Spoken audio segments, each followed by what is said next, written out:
Kepemimpinan bukan soal kedudukan. Kepemimpinan juga bukan soal jabatan. Kepemimpinan bukan soal kursi. Kepemimpinan adalah soal mentalitas. Karena kepemimpinan adalah soal mentalitas, maka siapapun Anda, usia berapapun Anda bisa menjadi seorang pemimpin. Mari kita belajar tentang kepemimpinan.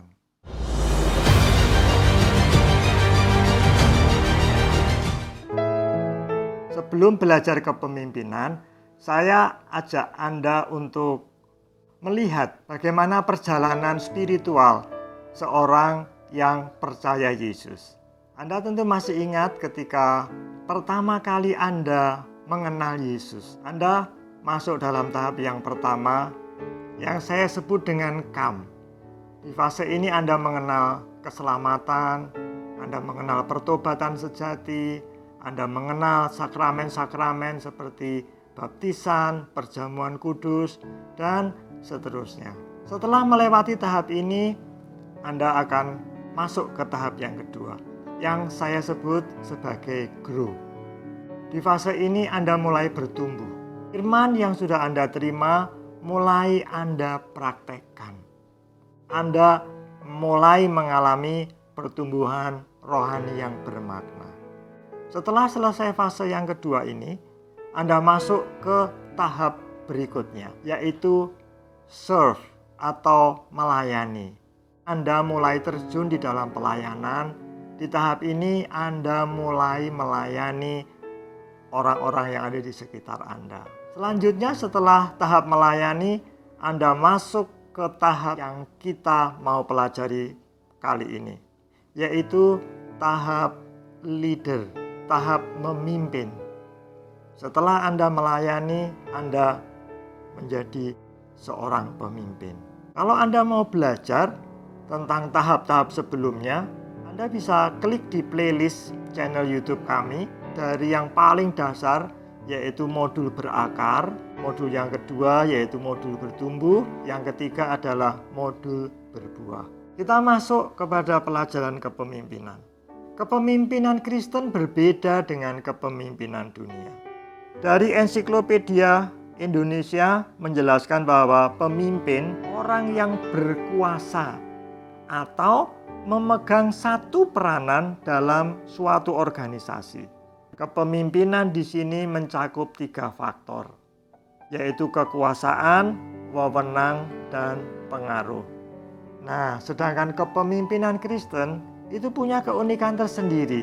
Dilihat dari hakikatnya yang teosentris. Kepemimpinan Kristen berasal dari Tuhan, oleh kuasa Tuhan, dan untuk mempermuliakan nama Tuhan.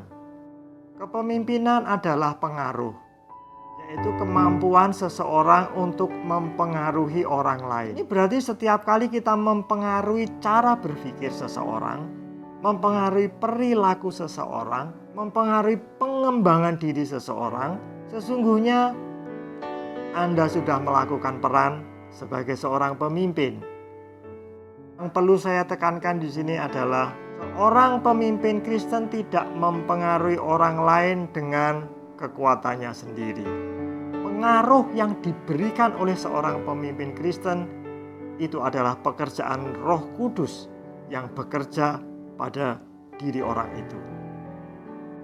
Seperti yang tertulis di Lukas 4 ayat 18 sampai 19. Begini firman Tuhan. Roh Tuhan ada padaku, oleh sebab Ia telah mengurapi aku untuk menyampaikan kabar baik kepada orang-orang miskin, dan Ia telah mengutus aku untuk memberitakan pembebasan kepada orang-orang tawanan dan penglihatan bagi orang-orang buta, untuk membebaskan orang-orang yang tertindas, untuk memberitakan tahun rahmat Tuhan telah datang. Seorang pemimpin Kristen tidak bisa mengandalkan posisi, jabatan, ataupun kekuasaannya, karena semua itu bersifat sementara. Pengaruh seorang pemimpin Kristen yang dikuasai Roh Kudus itu sifatnya kekal. Jadi kuncinya adalah seseorang harus dipenuhi oleh Roh Kudus supaya bisa menjadi pemimpin yang bisa membawa pengaruh yang kekal. Sebagai ayat penutup, saya bacakan Kisah Para Rasul 1 ayat yang ke-8. Begini firman Tuhan, "Tetapi kamu akan menerima kuasa kalau Roh Kudus turun ke atas kamu. Kamu akan menjadi saksiku di Yerusalem dan di seluruh Yudea dan Samaria sampai ke ujung bumi." Dengan kuasa Roh Kudus, Anda akan dimampukan untuk bersaksi. Kesaksian hidup saudara akan menjadi teladan buat orang lain.